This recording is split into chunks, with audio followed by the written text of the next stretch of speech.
Salvებით იხილეთ როგორ არის ჩვენი წინაწლის დარგული ვაზები. აბა ვნახოთ ეხლა ჩემო სიხარულო, ნახე ეს როგორ წამოიყვანეთ ეს ვაზები, ნახე წინაწლის ვაზებია და ყურძნები ნახეთ როგორ ასხია.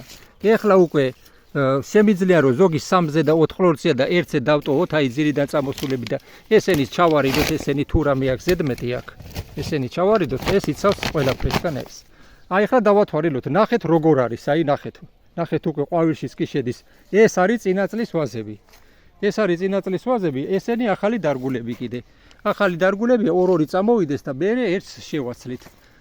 არა ძირში, არამედ აი ამ ადგილას წავაწყმენთ და ვაქრო ფოთლები გაუფრთხილდება ერთმანეთს და ბევრი იქნება, კარგი იქნება ესე. გადავხედოთ აქეთ, აგერ დაგანახებთ წინაწლის ჩაგრილები. კარგი იქნება პირველ წელს მოელოს, ეხლა ცოტა ცივი ამინდებია და ვას გაზ დაუჭირს, მაგრამ მაინც კარგად გამოიყვანეთ. ნახეთ აქ არის უკვე როგორ არის, აი 3-4 ყლორტი აქვს და ჩვენ ესენი უკვე ბერტი აღარ გვინდა ესენი, უნდა ავიღოთ ესენი გავზარდე, იმიტომ რომ წამოსულიყო, არ გაფუჭებულიყო და ეხლა ორ-ორი ყლორტი სულ ეყოფა. ამას ჩავარიდებ და ორ-ორ ყლორტს გავუშვებთ. აი, აბა მოდით შემოსიხარულო, ნახეთ როგორი ყურძნები ასხია, 1 წლის ვაზ, აი წინაწლის ვაზებს. ნახეთ დაგათვალილებინოთ, აი ნახეთ.